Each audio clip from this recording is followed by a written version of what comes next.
How on earth can I keep my emails more concise and to the point? And what exactly should I do to make that happen? Are there certain words I should avoid? Are there certain things I should stop putting in my emails?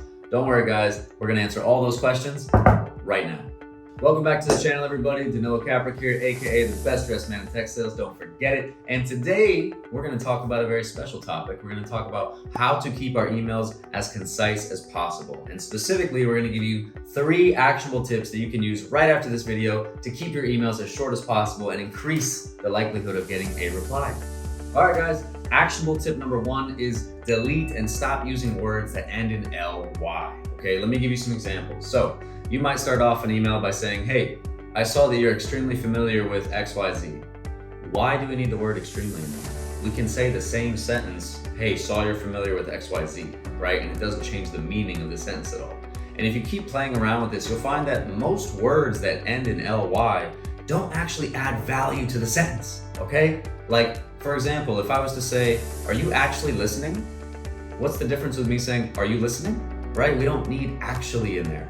Right? Even words like very, and I know very doesn't end in ly, but all those little adverbs like that, I don't even know if they're adverbs, but those little accentuator words like that, like very and seriously, we don't need those. Just skip over them and say what you want to say. All right, guys, actionable tip number 2 that we can use to keep our emails more brief and to the point is stop using the word that. You guys are probably like, whoa, stop using the word that? Yes, I mean it, seriously. If you look at some of your emails, you'll find that most of the time when you take out the word that, you're still not changing or impacting the meaning of your sentence. So what you can do is reread your emails, look for instances where you're saying the word that, and just say it out loud.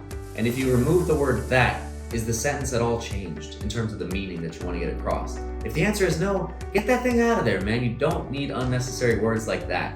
That is kind of like a word like very, where it's just describing something. It's just very extra, and sometimes we just don't need it. So take it out of your emails whenever it's not impacting the actual meaning of your sentence. Now, I will say this, there are some times where you do need the word that because it's essential to what you're trying to communicate, but for those times where it's not essential to what you're trying to communicate, get it out of there. All right, guys, actionable tip number 3, and I hope most of you guys are doing this already, but do not talk at all or include any language about your company, your product, your service, okay? This email should be all about your prospect, the person that you're writing it to, have nothing to do with you. The way you can do this is by following this kind of structure, right? Have a 1-sentence opener that's all about your prospect. This can be an observation about them or their company.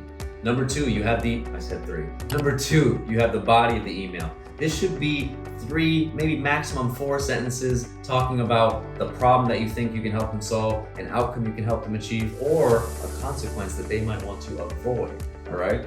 Then the final thing is your call to action, the final sentence at the bottom. That should just be 1 sentence, and it's going to end in a simple, short question, such as, are you open to this? Is this something anyone told you about? Have you heard of this before? Are you familiar with this, right? And that's how we can keep our emails super short. So again, guys, let's go ahead and recap at this point. Number 1, we talked about removing words that end in ly, words like actually, words like extremely, words like whatever ends in ly. And the guidance here, guys, is read the sentence.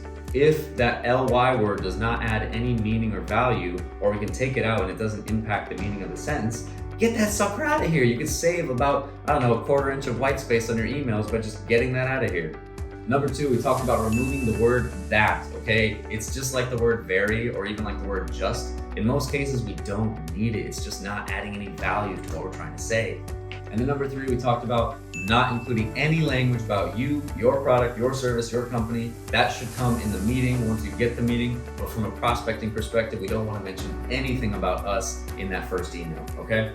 All right, guys, well, there you have it. 3 specific actions that you can take today to start having your emails be more concise, more brief, and to the point.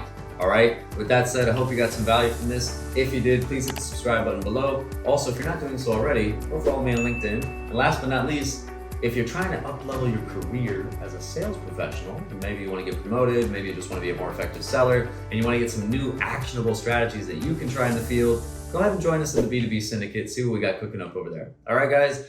Hope you enjoyed. Take it easy. I'll see you in the next video.